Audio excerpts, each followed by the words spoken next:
étape de la création d'une application avec timer va consister à gérer effectivement le timer, celui qui va nous permettre de décrémenter le temps inscrit dans le label. Pour mettre en œuvre le timer, nous allons donc nous intéresser aux deux fonctions, start timer et reset timer. Donc nous allons étudier en détail le fonctionnement de ces différentes fonctions et justement en fonction de ce comportement, nous allons écrire le code correspondant. La fonction start timer, au moment où nous cliquons sur le bouton start, que se passe-t-il? Le bouton va être transformé en bouton pause, le bouton reset va devoir apparaître et bien évidemment le timer va se décrémenter. Mais nous pouvons voir que lorsque je vais cliquer à nouveau sur ce bouton, la même fonction start timer va être exécutée et à ce moment-là, c'est le bouton start qui va réapparaître pour mettre en pause le timer et etc. Donc ça veut dire que nous avons deux comportements dans start timer. Donc pour ces deux comportements, nous devons tester un booléen pour savoir dans quel comportement nous sommes. Donc c'est pour ça que je vais créer ici une variable booléenne que je vais appeler isRunning, que je vais mettre égal à false, et à l'intérieur de ma fonction start timer, je vais bien évidemment tester ce booléen. Donc si le timer n'est pas démarré, donc isRunning est égal à false. Pardon, pourquoi je l'ai mis à la fin, c'est un booléen ici. S'il n'est pas égal s'il est égal à false, donc s'il n'est pas égal à true, à ce moment-là, qu'est-ce que je vais faire? Je vais modifier le comportement de cette button, je vais changer son image. Cette fonction, cette image prend une variable de type image, et donc je vais lui passer l'image qui s'appelle pose. Ok. Et puis l'état, c'est pour tout ce qui est normal, donc point normal. Donc là, j'aurais changé le bouton. Je vais à ce moment-là, le bouton reset, qu'est-ce que je vais faire? Je vais l'afficher à nouveau. Donc c'est-à-dire que la variable hidden, je vais la mettre à false. Et puis bien évidemment, je vais le rendre actif. Donc, je vais mettre égal à true. Et puis bien évidemment, ma variable isRunning, je vais la mettre à true. On s'occupera du timer à proprement parler juste après. Dans le cas contraire, donc on va déjà tester effectivement si ça marche. Et donc je vais choisir par exemple celui-ci et je vais faire ça. Et effectivement, vous voyez que mon bouton il est bien passé à pause et j'ai mon bouton ici qui est apparu. Okay, le bouton étant actif, celui-ci aussi. Donc bien évidemment, lorsque je clique ici, il ne se passe rien puisque le else n'est pas géré.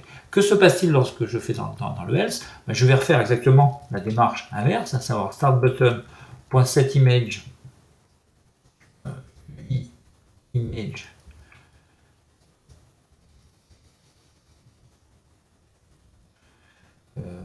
donc c'est start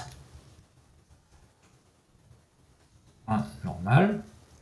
Ok, donc là j'ai remis l'image. Je vais faire un isRunning égal à false.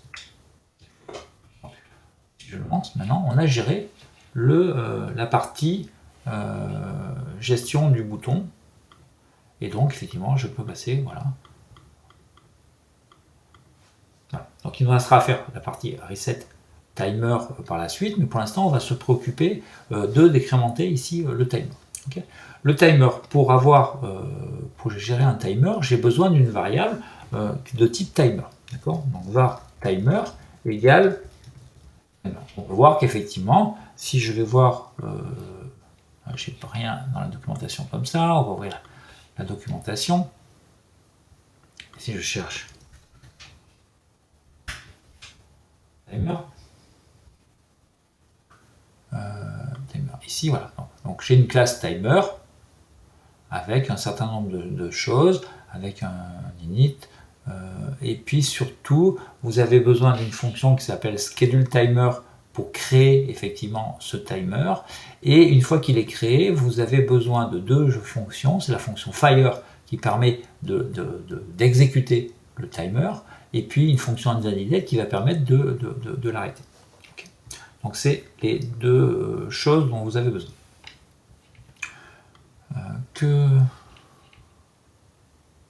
C'est var. Donc si je reviens sur ma documentation, je disais que ma fonction timer, vous avez besoin d'une fonction qui s'appelle schedule timer, qui va prendre un intervalle, c'est-à-dire ici dans ce cas-là 1 seconde, puisqu'on va décrémenter d'une seconde, un booléen qui va nous permettre de... non, c'est pas celle-là, c'est celle-là, autant pour moi, c'est celle-là. La target, donc qui va être le view controller. Le sélecteur, c'est-à-dire une fonction qui va être exécutée à chaque itération du timer. Et puis un booléen à la fin qui va être égal à true, c'est-à-dire qu'on va répéter de manière infinie ce timer. Donc je vais créer effectivement ce timer. Dans la partie ici où au moment où je clique sur le bouton, on va effectivement lancer ce timer. Okay, donc on va faire que timer égale timer.schedule timer. Je disais que c'était celui. Je ne sais jamais, c'est celui-là. Non, celui-là. Non, c'est celui-là. Alors on va le retrouver comme ça. On va faire un time interval, c'est target serious info, oui, c'est celui-là. Donc le time interval c'est 1 seconde. La target, c'est-à-dire vers quelle cible ça doit s'exécuter, c'est effectivement le view controller, donc c'est self. Le sélecteur, on va effectivement appeler un sélecteur donc avec une méthode Objective-C, comme on a vu déjà dans les précédents tutos, à l'intérieur duquel je vais appeler une fonction que je vais appeler update timer. On verra plus tard, on va l'écrire juste après. Le user info, on peut y mettre nil, et puis le booléen, on peut lui mettre true, de telle manière à ce que ça soit répété de manière indéfiniment. Donc là, je crée effectivement mon timer qui va exécuter la fonction update timer. Ne vous inquiétez pas pour l'erreur, c'est parce que la fonction n'existe pas. Et que cette fonction va être exécutée toutes les secondes de manière indéfinie. C'est-à-dire qu'on va répéter ce timer de manière indéfinie tout le temps, jusqu'au moment où on va effectivement l'arrêter en cliquant sur le bouton reset. Okay, donc ce timer ici est créé, mais il n'est pas exécuté. Donc il faut que je fasse un timer.fire pour effectivement l'exécuter. Donc je vais aller créer ma fonction update timer un peu plus haut. Donc on va la mettre juste ici par exemple. Donc comme fait dans les précédents tutos, à Objective-C, c'est une fonction, elle s'appelle update timer, elle ne prend pas de paramètres. Et on va écrire. Voilà. Donc là, normalement, je vais avoir plus d'erreur. Voilà, l'erreur disparaît puisque la fonction existe. Donc, qu'est-ce que je vais faire dans ce update timer? Dans ce update timer, je vais décrémenter la valeur. Donc ça veut dire qu'il faut déjà que je récupère la valeur qui est dans le label, il faut que je la décrémente. Seulement, je ne la décrémente que dans un cas particulier, c'est-à-dire si elle est supérieure à 0. Dans le cas où on arrive à 0, on est à la fin du timer et donc il va se passer quelque chose d'autre. Donc il faut que je récupère dans un premier temps cette valeur. Pour récupérer cette valeur, on va effectivement créer une autre variable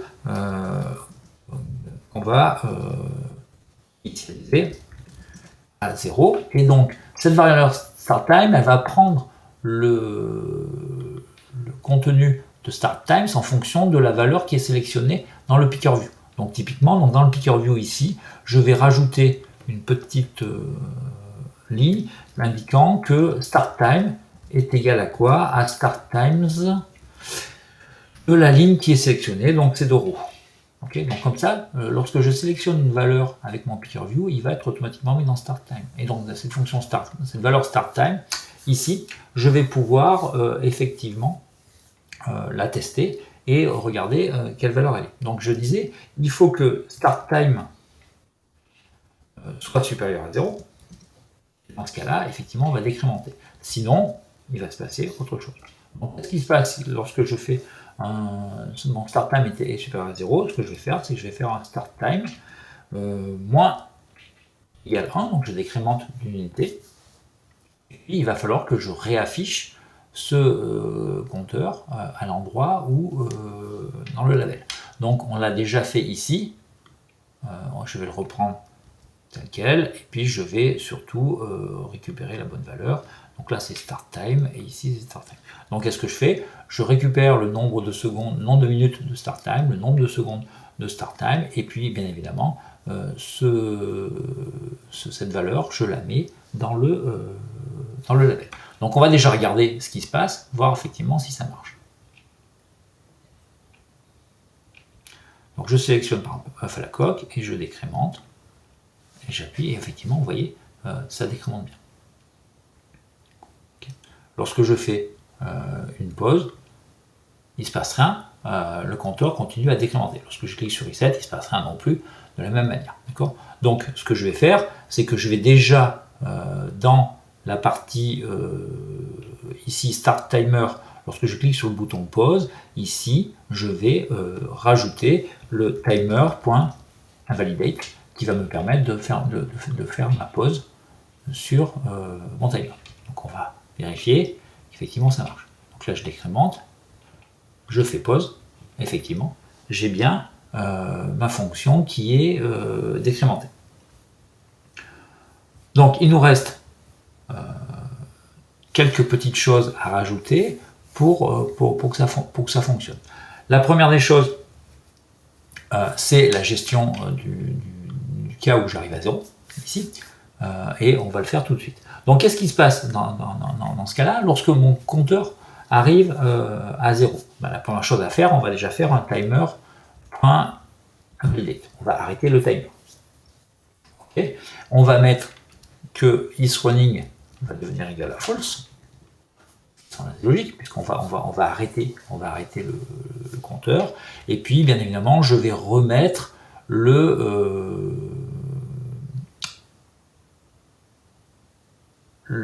bouton play dedans, que je ne trouvais pas ici, et je vais remettre le bouton play ici. Donc voilà, lorsque on va faire ça, donc on va le tester, on va faire quelque chose de simple. On va mettre ici 3 secondes par exemple. Et ce qui va me permettre de vérifier que ça se passe bien. Voilà, d'accord. Donc effectivement, j'ai décrémenté le bouton. Enfin, j'ai décrémenté jusqu'à 0, il s'est arrêté et j'ai changé effectivement le bouton. Okay. Il me reste maintenant à gérer le bouton Reset Timer. Dans le bouton Reset Timer, vous avez tout un ensemble de choses à faire. La première des choses, effectivement, c'est invalider le timer.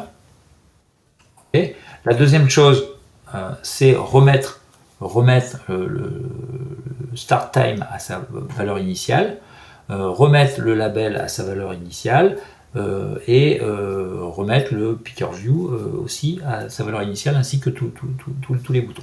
Donc on va mettre start time à 0, on va remettre, on va réafficher ceci. On pourrait faire une fonction pour ça, ça fait 3 fois que je l'utilise, on pourrait remettre tout ça dans le cadre d'une fonction. Je ne vais pas le faire, mais ça serait plutôt intéressant à faire, parce que ça permet de réutiliser le code. Donc j'ai mis start time à 0, je réinitialise mon label à 0, je vais faire un isRunning false, il me manque ça, je vais mettre mon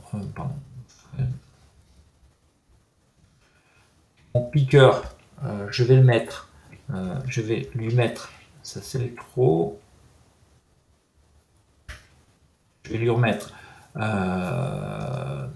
la première valeur, c'est-à-dire le texte introductif. Choisissez votre valeur. Dans InComponent, c'est l'élément 0, la colonne 0.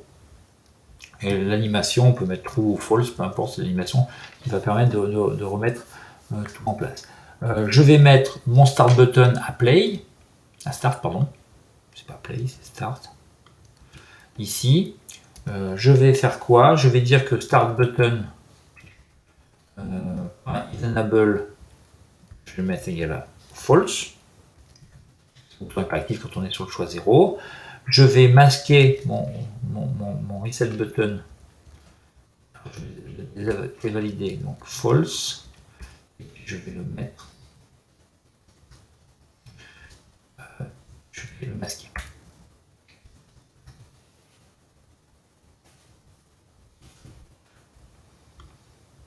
Non. On va vérifier qu'effectivement ça fonctionne bien. Alors c'est le bouton reset, donc je fais ça, et si je fais ça, voilà, effectivement je reviens bien. Alors la seule chose que j'ai pas fait, c'est que je n'ai pas remis le texte ici initial, donc on va le rajouter.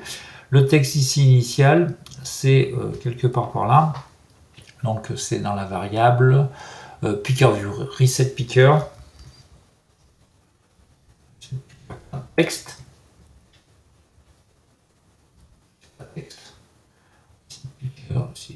c'est texte, pardon, c'est reset texte, c'est lui, texte égal celui-ci. Ça va me permettre normalement de, alors je choisis, je vérifie, je fais ça, voilà, ok. La dernière chose que je voudrais rajouter, c'est que là, typiquement, lorsque je fais ça, si je peux choisir une autre valeur, ok, et ça ne change pas les différents éléments. Donc ça, c'est problématique. Il faudrait que j'invalide le picker view pendant que, à partir du moment où j'ai cliqué sur le bouton start. Alors pour ça, il suffit juste ici sur le reset picker point faire un is user enable et le mettre à false. Comme ça, on est tranquille, il va être non utilisable. Et lorsque je fais un reset, ici, je vais le remettre à true. Et puis bien évidemment, à la fin du update timer, ici, il faut que je le rajoute égal à true. Je pense que ça va marcher. Donc si je sélectionne ça, effectivement, je ne peux plus sélectionner autre chose, je peux faire une pause, je peux faire un reset, lorsque je fais un reset, voilà, je reviens ici. Ok. Donc voilà, il me reste une toute petite chose à faire, c'est la gestion du fichier alarme.mp3 lorsque j'arrive dans le cas où mon reset timer, mon start timer, la fonction start timer arrive dans le cas, enfin mon update timer arrive dans le cas où le start time est égal à 0. Donc lorsque j'arrive à la fin de ma décrémentation de compteur, je veux lancer effectivement le play la lecture de ce fichier alarme.mp3. Donc je vais donc créer tout ce qui est nécessaire pour justement exécuter ce fichier alarme.mp3. Donc tout d'abord il faut générer un certain nombre de choses, il faut configurer un certain nombre de choses pour pouvoir utiliser un fichier MP3 dans une application et puis après le lancer, faire le play au bon endroit.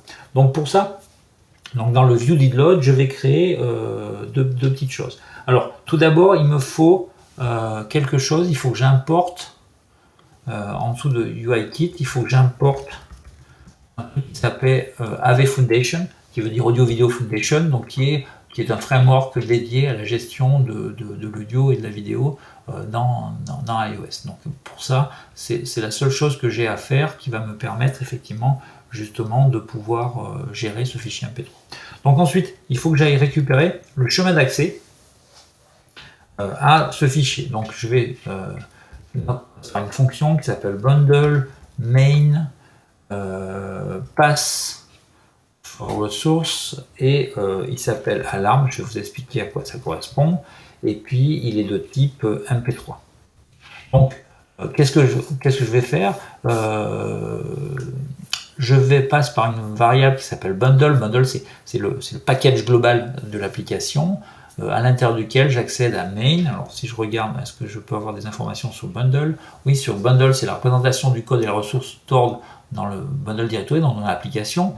Le main, si je regarde, c'est l'objet qui contient l'exécutable, donc l'application. et à l'intérieur duquel je vais chercher un pass, donc un chemin qui va me permettre d'accéder à un des éléments. Donc en réalité, dans pass, je vais avoir le chemin en dur de mon fichier alarme de type MP3, de cette manière à ce que je vais pouvoir l'exécuter. Okay. Donc derrière tout ça, une fois que j'ai ce chemin d'accès, il faut que je génère une URL, puisque je vais pouvoir éventuellement soit exécuter, soit lire un fichier MP3 dans l'application, ou lire un fichier MP3 qui pourrait être distant. Donc on a les fonctions de lecture nous permettent de le faire de manière indifférente, qu'elle soit un fichier local ou un fichier distant. Donc ils appellent une URL. Donc je vais générer cette URL à partir de cette variable. Voilà, ici il passe. Okay. Donc à partir du pass, je vais récupérer le nom du fichier, je vais générer une URL. Donc ici dans une URL, j'ai l'URL de mon fichier MP3 et que je vais pouvoir mettre dans un player. Okay. Ce player, il faut que je le crée sous forme d'une variable que plus haut, je vais remonter par exemple ici, au moment où j'ai créé toutes les variables, ici, voilà, donc j'ai une variable player qui va être de type AV player, pendant AV audio, AV audio player, donc AV audio player, voilà ici. Donc je vais la mettre sous la forme d'un optionnel, puisque rien ne garantit que ce player puisse exister. En définitive, en réalité, ce que je vais faire, c'est que je vais créer ce player ici.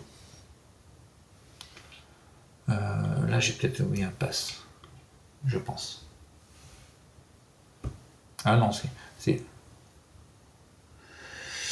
non, ça doit être bon pourtant. Pardon, autant pour moi, c'est là, je vais forcer parce que pass est un... non, c'est bundle main pass est un optionnel, donc je vais forcer parce que je suis sûr que mon fichier est bien dans l'application, donc il n'y a pas de souci. Donc maintenant que j'ai mon fichier player, je vais donc effectivement pouvoir faire un player égal AV audio player. Je vais faire un contents of et puis je vais lui passer l'URL. Ça, c'est l'instruction très courte qu'on pourrait faire, mais en réalité, si j'essaie de le faire comme ça, il me dit qu'il ne peut pas. Parce qu'en réalité, il y a une gestion des erreurs associées à ça, donc une gestion des exceptions. Donc on va le passer dans un do et on va intercepter l'erreur si jamais effectivement il y a une erreur. Donc là, c'est pas player égal, c'est player égal try. Donc j'essaie de créer ce player audio sur l'URL. Si ça se passe bien dans la valeur player, dans la variable player, j'ai bien ce lecteur MP3. Sinon, je vais afficher un message d'erreur du style upload file. Ça sera bien ici puisque bien évidemment mon fichier est ici. Donc maintenant j'ai mon player, donc il n'y a aucun souci, je vais pouvoir maintenant récupérer dans ma fonction update timer ici. Lorsque j'arrive à 0, je vais pouvoir effectivement exécuter mon player. Donc mon player c'est un optionnel, on le voit d'ailleurs ici défini ici. Donc je vais tester effectivement si mon player est bien différent de nil, et dans ce cas là, qu'est-ce que je fais? Je vais juste faire un player, je fais un player. Donc là, ça va exécuter effectivement mon lecteur. Okay. Donc on va vérifier avec l'exemple que j'ai pris, je vais monter un peu le son, c'était, on va aller faire celui-ci, vérifier que ça se passe bien. Et effectivement, vous voyez que j'ai bien le son qui s'exécute. Okay. Donc là, il s'exécute tant que le fichier MP3 n'est pas fini. On pourrait effectivement, dans le reset, faire un stop. Ici, il suffit juste de reprendre exactement la même chose. Et lorsque je fais le reset ici, on fait un stop. Ce qui me permettrait, par exemple, on va vérifier.